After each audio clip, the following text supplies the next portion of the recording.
శ్రీ మహాగణాధిపతే నమః. శ్రీ గురుభ్యో నమః. డైల్ న్యూస్ జై హింద్ ప్రేక్షకులందరికీ కూడాను అనేక నమస్సులు. మనము ఇవాళ ఒక విశిష్ట అతిథిని కలుసుకోవటం గురించని, వారి యొక్క ఆశీస్సులు పొందటం గురించని, అందుకని ఇక్కడ మనం అవధాన సరస్వతీ పీఠానికి రావటం జరిగింది. అవధానమణి ఇప్పటికే మీకు అర్థమై ఉంటుంది.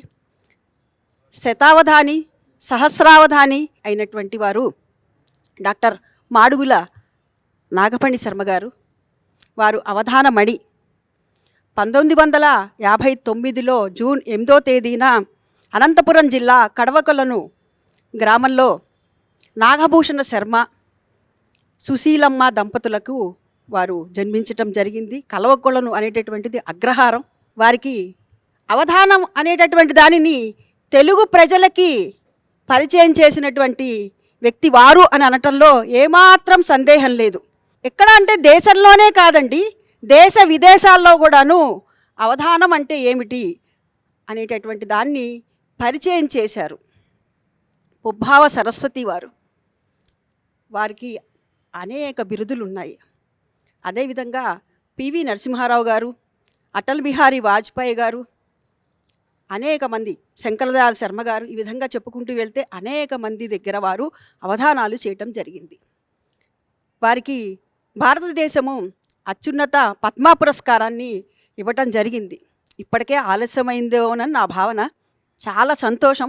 అటువంటి మహనీయులని మనం ఇవాళ కలుసుకోవటం, వారి యొక్క ఆశీస్సులు అందుకోవటం నిజంగా మన పూర్వజన్మ సుకృతం. వారికి ఇప్పుడు మనము ఒక చిరు సత్కారం చేసుకునే ప్రయత్నం చేద్దాము.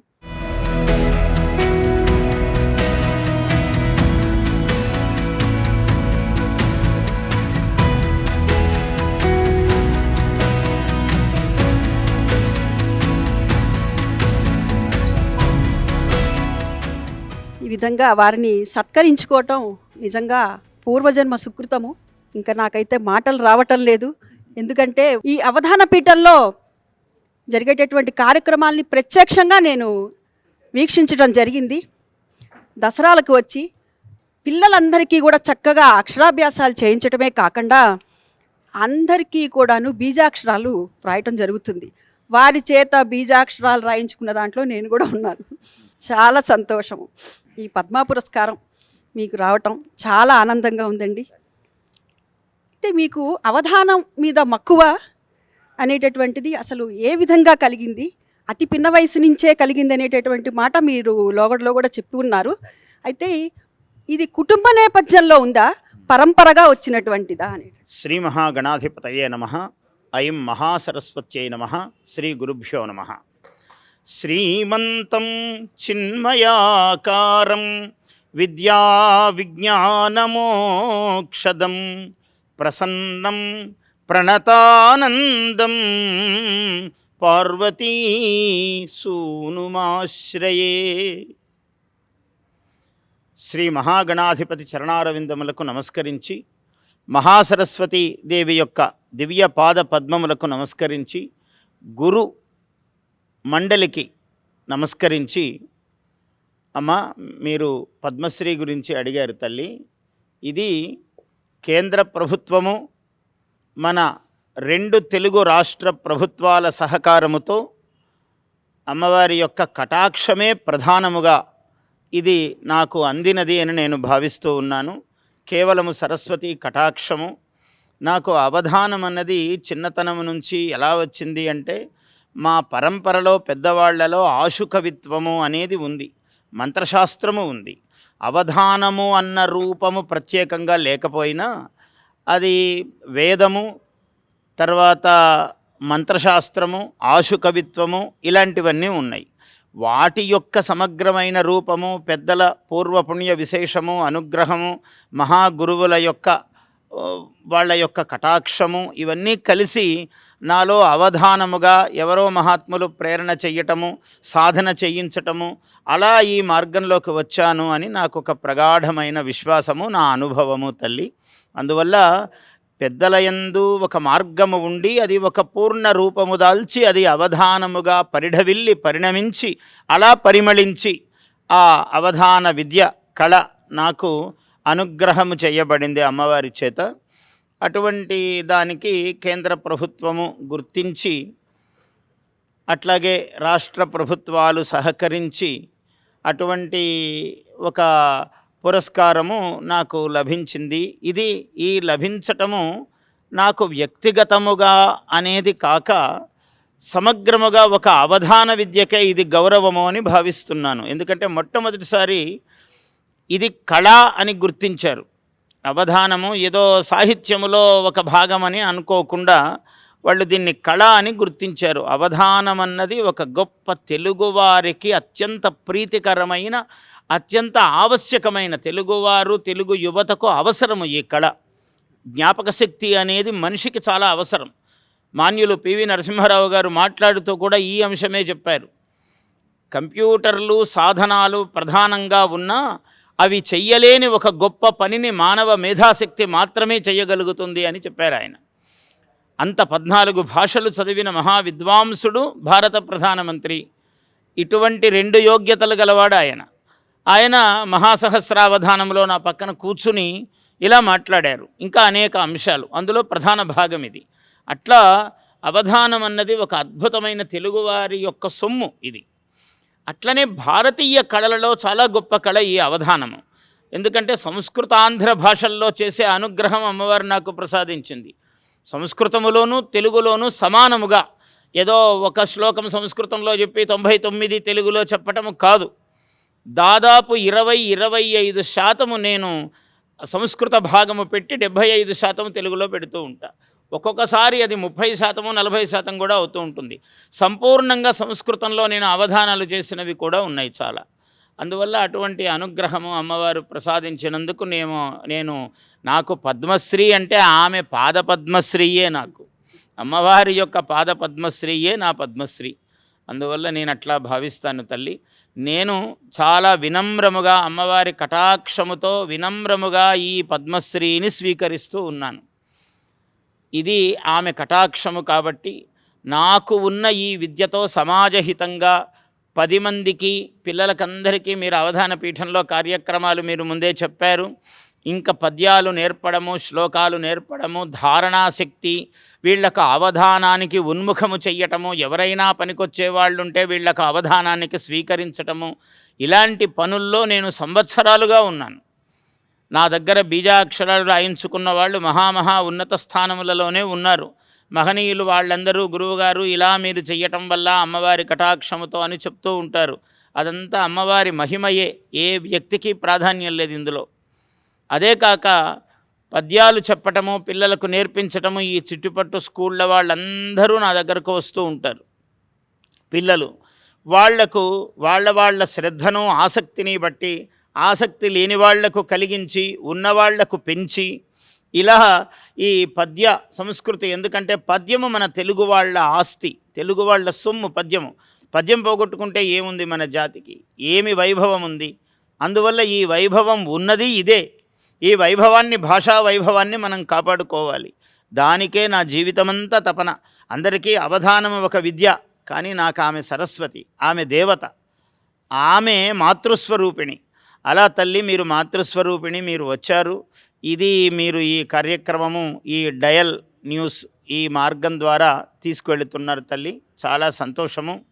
ఇది ఈ ఆధునికంగా నేను అన్నాను ఇంతకుముందే, పద్మశ్రీ అంటే 3 అక్షరాలు 3 బాధ్యత పెంచింది, కర్తవ్యమును పెంచింది నాలో.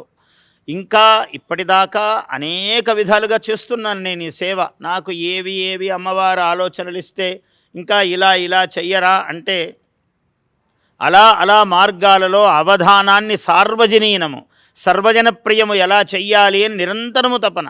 అందులో భాగంగానే నేను పద్యాలు మాత్రమే కాకుండా అందులోనూ ఎన్నో విశేషాలను చొప్పించి అత్యద్భుతమైన కవితావిష్కారము పద్యాలలో, అవధాన పద్యాలలో చేస్తూ, దానినే ఇంకా మీ ప్రశ్నకు నా పాట, స్వరపది, నృత్యపది, ఇలాంటి అనేక అంశాలు నేను ప్రవేశపెట్టి అవధానము ఎలా సార్వజనీనము, సకల జనప్రియము, సకల జనాకర్షకము అవుతుంది అనే దానికి ఆమె అనుగ్రహముతో ఏ ఆలోచనలు ప్రసాదించిందో అవన్నీ జాగ్రత్తగా అందరి సహకారముతో అమలు చేసుకుంటూ ప్రజాప్రియత్వాన్ని సాధించగలిగాను ఆమె దయతో.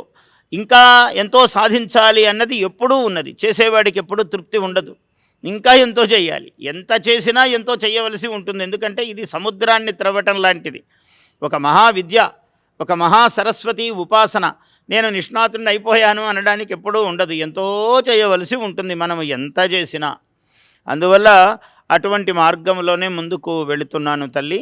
ఇంకా కర్తవ్యము, ఈ బాధ్యత పెరిగినది. ఇంకా ఇంకా ఏమేమి క్రొత్త మార్గాలు ఆమె నాకు అనుగ్రహిస్తుందో ఆయా మార్గాలలో ఇప్పుడు పిల్లలకు పద్యాలు అవధానులను తయారు చెయ్యటము, ఇలాంటి అనేక కోణాలలో ఏమేమి అనుగ్రహాలు ఆమె నాకు కొత్తగా ఇంకా ప్రసాదిస్తుందో ఆమె ప్రసాదిస్తుంది. ఎందుకంటే అవధానాన్ని సార్వజనీనము చెయ్యటములో నాకు ఒక అసాధారణమైన మార్గములను ప్రసాదించింది ఆమె. ఎందుకంటే నా అవధానం అంటేనే ఆకర్షణ, నా పద్యం అంటేనే జనాకర్షణ. నేను అవధానాలలో చెప్పిన పద్యాలన్నీ కనీసము కొన్ని వందల పద్యాలు జనసామాన్యములో నోళ్లల్లో నలుగుతూ ఉన్నాయి. అటువంటి అనుగ్రహాన్ని ప్రసాదించింది. ఇది వ్యక్తి ప్రాధాన్యము లేదు, మళ్ళీ కూడా చెప్తున్నాను, అహంకారానికి తావే లేదు.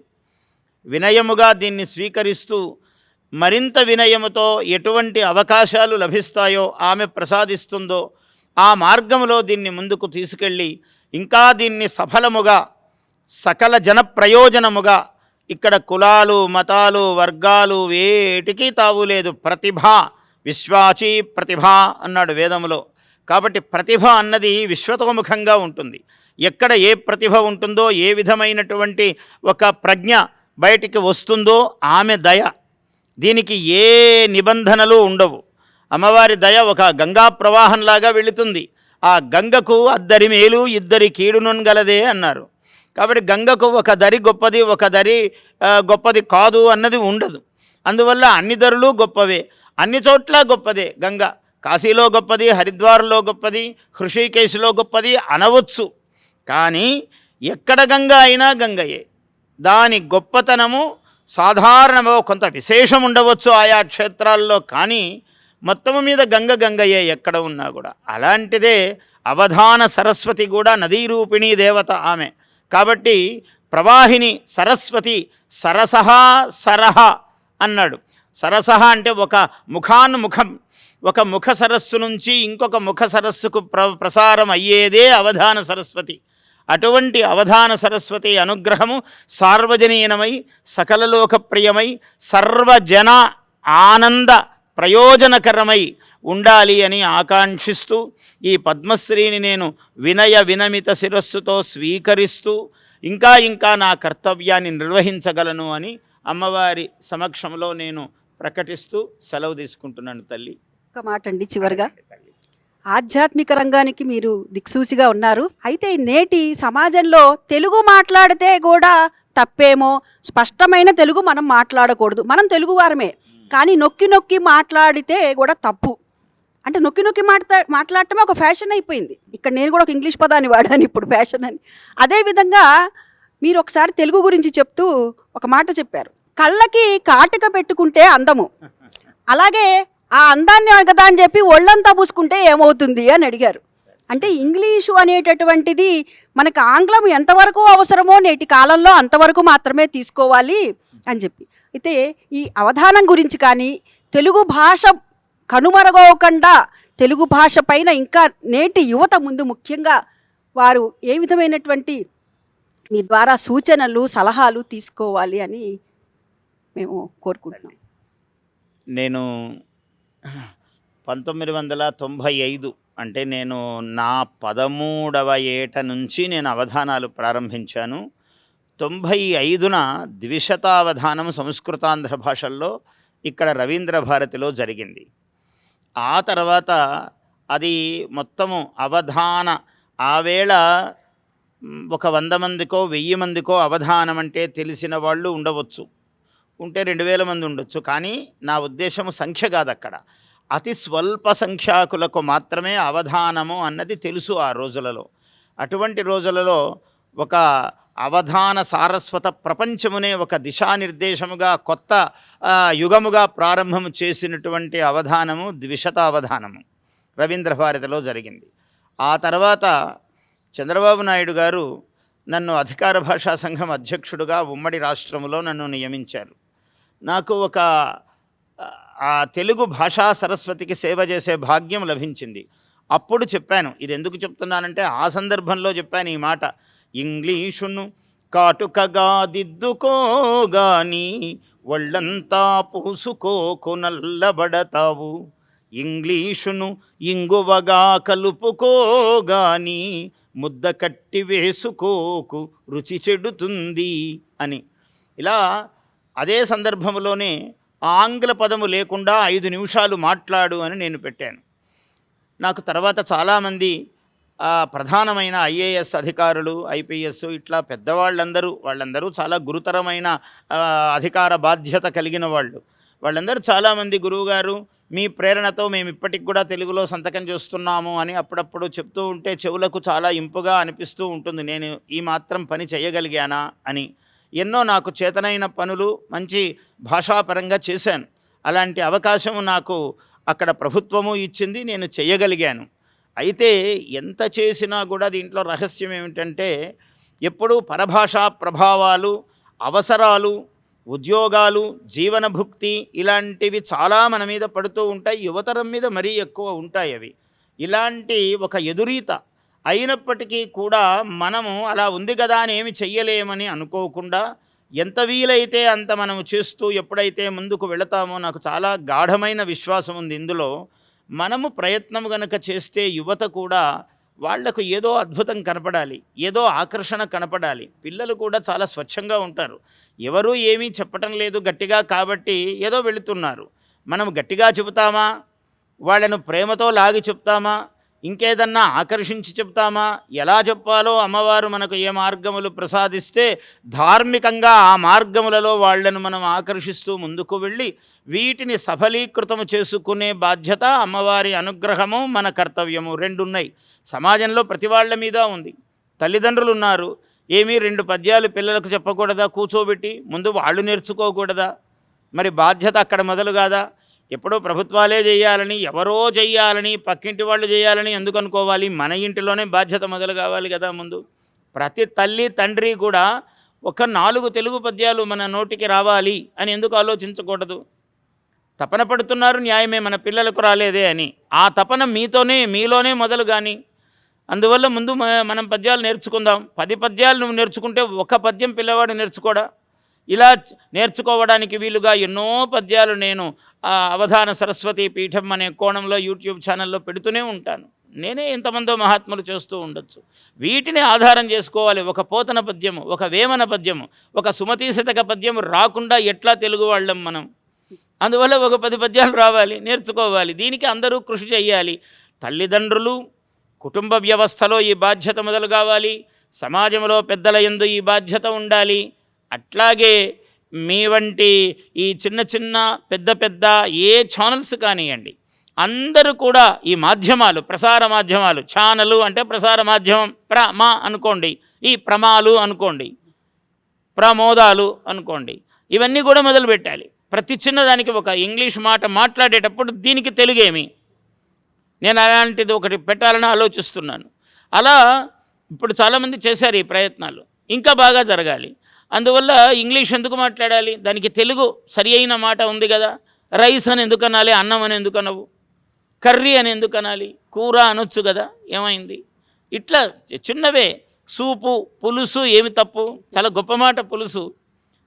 సాంబారు ఇంకా కొంచెం ఏదో నువ్వు పాలిష్డ్గా దాన్ని చాలా మనము నగిషీ చెక్కి అంటున్నావు. పాలిష్డ్ అనే బదులు నగిషీ చెక్కి అంటావు. ఇలా దాన్ని మనం అలా మలచుకుంటే అద్భుతముగా తయారవుతుంది. దానికి మనం అందరం కృషి చేయాలి తల్లి. మనం చేస్తే సాధ్యమవుతుంది. ఈనాటి యువత కూడా చాలా తెలివైన పిల్లలు. వాళ్లకు మనం జాగ్రత్తగా, ప్రేమపూర్వకంగా, సఫలముగా చెప్పగలగాలి. చెబితే వాళ్ళు వింటారు. ఆ దిశగా అందరము ప్రయత్నం చేయాలి తల్లి. చాలా సంతోషం అండి. నిజంగా పుంభావ సరస్వతి వారు అవధానమణి, వారికి సముచితమైనటువంటి పద్మ పురస్కారాన్ని అందుకున్న సమయంలో భారత ప్రభుత్వం వారు అటువంటి పద్మ పురస్కారాన్ని ఇవ్వటం, వారి యొక్క ఆశీస్సులు మనం అందుకోవటం, వారి పాద పద్మములకు ప్రణమిల్లుతూ వారు మనకి ఇంతటి అవకాశాన్ని ఇచ్చినందుకు వారికి వారి కుటుంబ సభ్యులందరికీ కూడాను నమస్సులు తెలియజేసుకుంటూ స్వస్తి.